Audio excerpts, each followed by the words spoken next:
नमस्ते बच्चों, हम लोग पिछली प्रविधि को लेते हुए फिनिश करते हुए नेक्स्ट आगे बढ़ते हैं।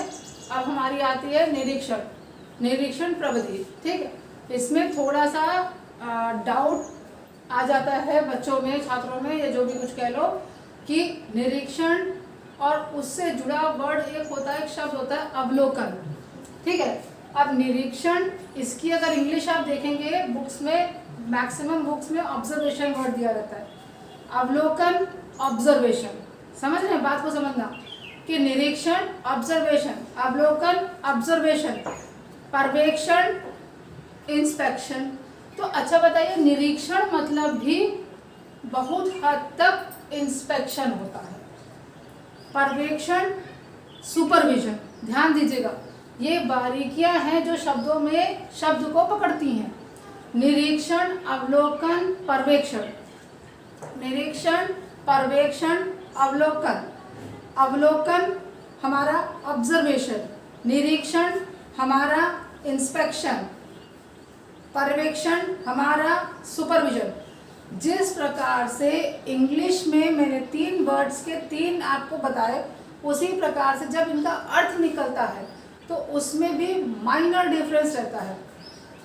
जैसे कि हमारी नेक्स्ट प्रविधि है निरीक्षण प्रविधि।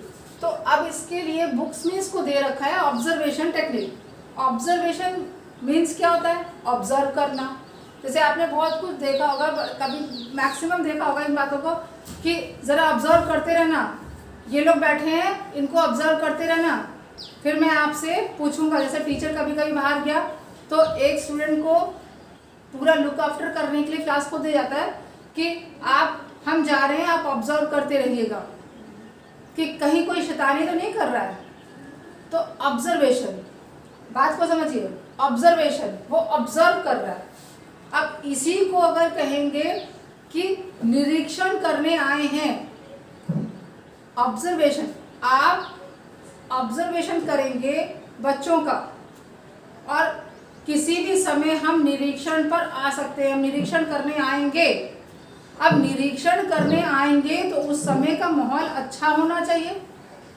ठीक, निरीक्षण करने जब कोई आ रहा है तो उस समय का माहौल को अच्छा बनाना है। अच्छा in the sense class update होनी चाहिए, सारे बच्चे एकदम प्रॉपर्ली बैठे हो अपनी बेंच पे, आगे पीछे दौड़ रहे हो।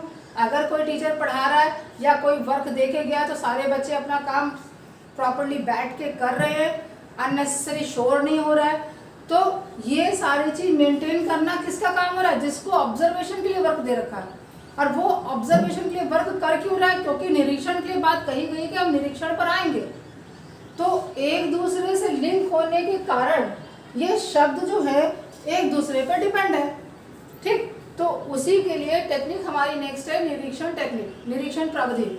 अब इसी को चाहे आप इंस्पेक्शन कह लीजिए चाहे ऑब्जर्वेशन कह लीजिए, दोनों सेम है बट मीनिंग थोड़ा सा डिफरेंस है, जिसको आपको स्वयं को समझना होगा। अवलोकन, जैसे कि आपने फाइल्स का अवलोकन किया, सारी फाइल्स का अवलोकन किया, बात को समझिएगा। आपने सारी फाइल्स का अवलोकन किया कि सब फाइल्स है कि नहीं, जितनी बोली गई थी सबके नाम की फाइल है कि नहीं। निरीक्षण पर व्यक्ति आया, निरीक्षण पर टीम आई, उसने उसमें से किसी एक फाइल को निकाला और उसके अंदर के मैटर को पूरा रीड आउट किया कि प्रॉपरली मैनेज है कि नहीं अंदर की चीज, दैट इज निरीक्षण। तो निरीक्षण जो देख रहा है वो किसी व्यक्ति की बारीकियों को देख रहा है। ठीक, अवलोकन ऑब्जर्व कर रहा है, वो सिर्फ ऑब्जर्व कर रहा है कि फुल एंड फाइनल चीज अपडेट है कि नहीं। ठीक, तो उसी प्रकार से अब मैं इसको रीड करती हूँ तो आपको थोड़ा बहुत समझ में आ जाएगा। निरीक्षण ज्ञान प्राप्ति की एक महत्वपूर्ण प्रविधि है। इस प्रविधि में अध्यापक स्वयं किसी समस्या या परिस्थिति के विषय में टीका टिप्पणी न करके बालक को निरीक्षण के लिए उत्साहित करता है। जैसे कि मैंने आपको समझाया कि खुद अध्यापक इतना नहीं परेशान हो रहा है, जब निरीक्षण की बात आई थी तो उसने बच्चों को ही क्या कर दिया, इन्वॉल्व कर दिया उसमें, कि हम ये काम दे के जा रहे हैं और आप एक पर्सन को दे दी ड्यूटी कि आप ऑब्जर्व करेंगे, अवलोकन करेंगे कि सारे बच्चे कार्य कर रहे हैं कि नहीं, और जैसा हो वैसा मुझे बताना, मैं आके आपसे पूछूंगा। ठीक, उसके लिए बच्चे को बिजी कर दिया तो वो उत्साहित भी हुआ कि हाँ, किसी गुरुजी ने या शिक्षक ने मुझे कार्य सौंपा है। बालक जब इस प्रविधि का प्रयोग कर रहा होता है तब उसे सूक्ष्म अवलोकन, स्वतंत्र चिंतन एवं विभेदीकरण की क्षमता का ज्ञान होता है। जब बालक इस प्रविधि को यूज कर रहा होता है तो उसे तब रियलाइज होता है कि सूक्ष्म अवलोकन होता क्या, कहने का मतलब बारीकी से ऑब्जर्व करना क्या होता है, उसको तब मालूम चलता है। क्यों? क्योंकि वो दौड़ दौड़ के देख रहा है कि हर एक बच्चा लिख रहा है कि नहीं, फिर देखता है पीछे का बच्चा लिख ही नहीं रहा, बात कर रहा है, वहां जाता है दौड़ के, उससे बोलता है काम कंप्लीट करो, शोर नहीं करो, नहीं तो हम तुम्हारा नाम बता देंगे गुरुजी से। तो ये सारी चीजें उसके अंदर स्वतंत्र चिंतन की भावना आती है कि वो खुद ही अपने आप में चिंतन करता है कि मुझे कैसे करना है ताकि क्लास शांत भी रहे और जो टीचर ने काम दिया उसको भी पूरा कर दे। ठीक, बालक की सक्रियता बढ़ती है, बालक एक्टिव होता है, तब वह अपने अनुभव और ज्ञान को स्थायी रूप देता है। इससे क्या होता है, उसका नॉलेज जो होता है यानी कि ज्ञान जो होता है वो स्थायी भी होता है और बढ़ता है। अब इस प्रविधि को और किस किस नाम से जानते हैं, देखिए बहिर्मुखी अवलोकन, जो बाहरी आवरण कह दो उसी को देखता है। बहिर्दर्शन, जो बाहर का दर्शन कराया गया। प्राकृतिक अवलोकन, जो भी आप करवा रहे हैं वो चीज, अभी मैं सबसे बना रही हूँ। अनियंत्रित अवलोकन के नाम से जाना जाता है। देखिए इसी को ड्रॉबैक में अगर देखें तो निरीक्षण प्रविधि की जब ड्रॉबैक की बात करी जाती है तो क्या कही जाती है कि ये बाहरी आवरण है। अगर कोई, अच्छा बताइए, निरीक्षण के लिए जब टीम आती है तो मोस्टली स्कूल में क्या होता है, आप लोग सब जानते होंगे, इस बात से परिचित होंगे कि हम स्कूल को मेंटेन कर देते हैं। या हमें ये न्यूज़ मिलती है कि पास वाले स्कूल में कल टीम आई थी और 4-5 स्कूल के दौरे करके गई है और वहाँ ये कमियों को उसने पकड़ा है। उनका रजिस्टर मेंटेन नहीं था, उनके यहाँ वॉचमैन नहीं था, उनके यहाँ पानी की सुविधा नहीं थी, पीने वाले पानी की, उनके यहाँ वॉशरूम नीट एंड क्लीन नहीं था, उनके यहाँ वॉशरूम कंबाइंड थे स्टूडेंट्स के। तो ये कुछ कमियाँ कुछ स्कूलों में पाई गई। अब जो बच गए शेष स्कूल, उनका निरीक्षण कल के दिनों में लग सकता है। तो बाकी के स्कूल क्या करते हैं, जितनी हो सके पॉसिबिलिटीज उन कमियों को पूरा करते हैं एक ही दिन के अंदर, फटाफट व्यवस्था अपडेट कर लेते हैं। तो ये क्या हो रहा है, ये बहिर्मुखी तो हुआ कि निरीक्षण के लिए टीम आ रही इसलिए हम ऐसा कर रहे हैं। तो निरीक्षण करने पर जो हम पाते हैं क्या वो एक्चुअल मिल पाता है? वो एक्चुअल नहीं होता है, वो सिर्फ दिखावा होता है जो दिखाने के लिए प्रॉपरली मैनेज किया जाता है। तो इसीलिए इसको बहिर्मुखी, बहिर्दर्शन, प्राकृतिक, अनियंत्रित। नियंत्रित वो होता है जहाँ पे हमने नियंत्रण करके हमेशा के लिए रखा हो। अनियंत्रित जहाँ पर सब ऐसे ही चल रहा था लेकिन आज हमने नियंत्रण में कर रखा, क्यों? क्योंकि टीम आने वाली है। तो इसी प्रकार से इसको इतने नामों से जाना जाता है। अब हम अगर निरीक्षण के प्रकारों की बात करें कि निरीक्षण कितने प्रकार से किया जा सकता है, तो निरीक्षण 2 प्रकारों से किया जा सकता है, एक औपचारिक, दूसरा अनौपचारिक। औपचारिक यानी कि फॉर्मल ऑब्जर्वेशन, अब इसको इंस्पेक्शन भी कह सकते हैं। अनौपचारिक प्रविधि, ठीक, अनौपचारिक और औपचारिक। औपचारिक कैसी होती है, जहाँ पे सारी फॉर्मेलिटीज पूरी करी जाए।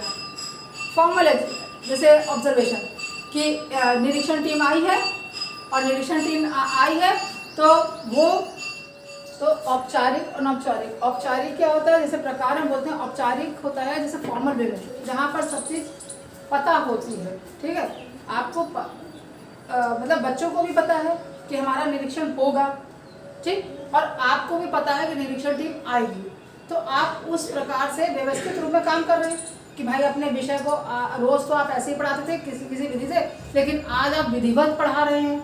आज आप उस चीज़ का चार्ट भी लेके आए और मॉडल भी हो सकता है लेके आ गए हो। तो ये फॉर्मल वे हुआ। इनफॉर्मल वे जहाँ आपको भी नहीं पता है और ना ही छात्रों को पता है, आप ऐसे ही काम कर रहे हैं। जैसे छोटा सा समझिएगा, कृत्रिम अंग और आपके खुद के अंग, समझ रहे? एक जब रेसर होता है वो रेस को अपनी बढ़ाने के लिए कुछ टैबलेट्स ले लेता है, कुछ डोज लेता है ताकि उसको एनर्जी मिले, और एक एक्चुअल वे में प्रोटीन चीज़ें खाता है, सिर्फ उनके द्वारा अपनी एनर्जी बढ़ाता है। तो जो स्वयं कुछ खा खा के अपनी चीज़ों को, प्रोटीन युक्त चीज़ों को खा के बढ़ाता है, वो इनफॉर्मल वे में काम, मतलब अपने उसमें काम कर रहा है कि हाँ जो रोजमर्रा में उसको जरूरत है वो कर रहा है, उस अनुसार स्पीड बढ़ाएगा। लेकिन एक कार्य करता है कृत्रिम अंग जो आर्टिफिशियल तरीके से करना कि वो इमीडिएट वो इफेक्ट देगी, उसके बाद नहीं। तो दो प्रकार से ऑब्जर्वेशन किए जाते हैं, एक औपचारिक एक अनौपचारिक, ठीक। उसी प्रकार से अगर हम बात करें चरणों की, चरण मतलब होता है स्टेप्स। निरीक्षण कितने स्टेप्स में किया जाता है, निरीक्षण के स्टेप्स क्या होते हैं? जैसे कि मैंने बोला था आपको जब सूक्ष्म शिक्षण पढ़ाया था, तो सूक्ष्म शिक्षण में मैंने आपको बताया था कि उसके कुछ स्टेप्स होते हैं कि नहीं, उसमें टीचिंग साइकिल में बताया था कि पहले पाठ योजना, फिर शिक्षण, और फिर उसके बाद आपको वो क्या फीडबैक मिलेगा, है ना। उसके बाद फिर पुनः शिक्षण, पुनः योजना, पुनः शिक्षण, पुनः फीडबैक, रीफीडबैक। उसी प्रकार से निरीक्षण के भी कुछ स्टेप होते हैं।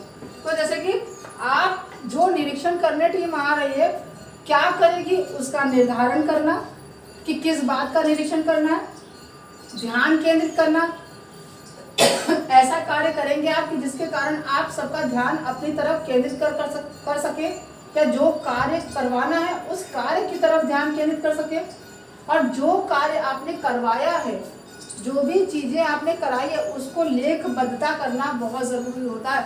हर एक चीज का रिटन प्रूफ आपके पास होना बहुत जरूरी होता है। तो ये हमारे 3 स्टेप हो गए। निरीक्षण के स्टेप 3 हो गए, निर्धारण, ध्यान केंद्रित करना और लेखबद्धता करना। समझ गए?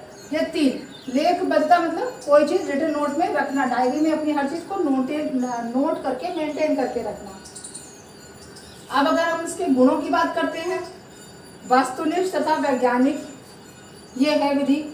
वस्तुनिष्ठ तथा वैज्ञानिक मतलब कि इमीडिएट मालूम चलता है निरीक्षण होने वाला है, तो हम अपने तरीके से कुछ चुनी हुई चीज़ों पर फटाफट कार्य करते हैं, जिसके कारण हमारी रेपुटेशन, हमारे छात्रों की रेपुटेशन, हमारे विद्यालय की, हमारे कार्य की सब प्रतिष्ठा बनी रहे। उसके लिए हम हो सके तो वैज्ञानिक विधियों का भी अप्लाई कर लेते हैं। विश्वसनीय और प्रामाणिक है। विश्वसनीयता ये रहती है कि हम पूरे कार्य को इतने अच्छे से करते हैं, व्यवस्थित रूप से करते हैं कि हाँ पूरी विश्वसनीयता देते हैं कि हाँ यहाँ ये कार्य उस ढंग से हो रहा है, और प्रूफ के साथ बच्चों को उस मैटर को इतना क्लियर करते हैं कि अगर निरीक्षण टीम आकर कोई भी बात पूछती है तो छात्र उस प्रश्न के उत्तर देने के लिए सक्षम हो जाए। लचीली कि इतनी भी टाइट नहीं रखते हैं कि बच्चा डरा सहमा महसूस हो।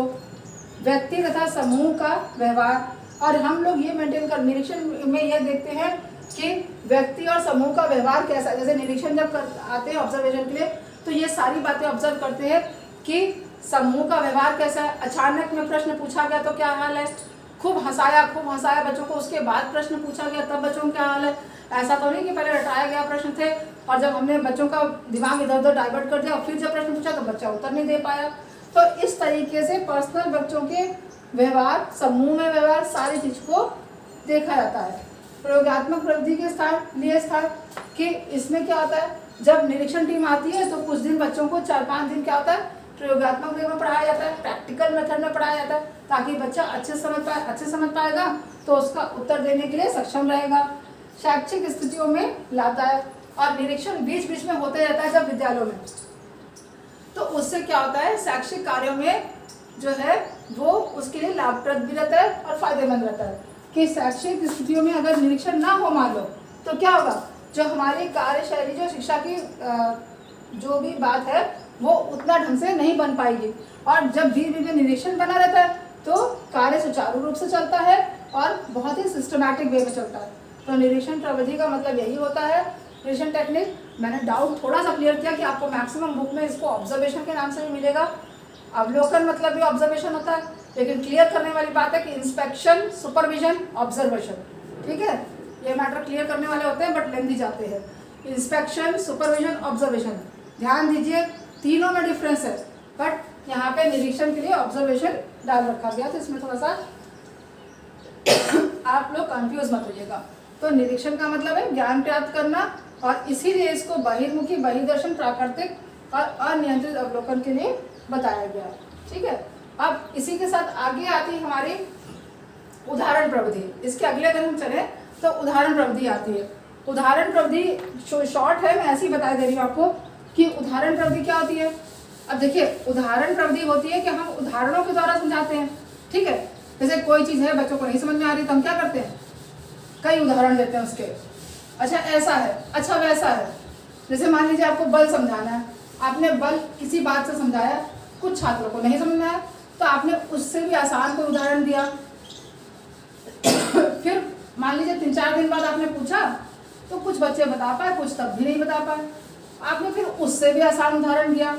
तो उदाहरण प्रविधि क्या होती है, उदाहरण प्रविधि सिर्फ इसलिए यूज की जाती है कि जो आपकी प्रविधि दी हुई है, जिस प्रविधि से आप पढ़ाना चाह रहे हैं, उदाहरण प्रविधि से पढ़ाना चाह रहे हैं जिस विषय वस्तु को, उस विषय वस्तु को जितना हो सके उतना सरल और बोधगम्य बच्चों के लिए बना दीजिए, उतना इजी बना दीजिए, इतना इजी बनाइए कि बच्चा समझ सके। इसीलिए उदाहरणों का हम प्रेजेंटेशन करते हैं। जैसे कि आप लोगों ने देखा होगा जब नाउन, प्रोनाउन, वर्ब, एडवर्ब सब पढ़ते हैं आप लोग, तो उसके बाद ये क्यों लिखा रहता है जब नाउन की डेफिनेशन को, for example dash dash dash dash dash करते हैं, वो सिर्फ समझाने के लिए कि हाँ ये चीज़ें हैं जो नाउन कहलाती हैं।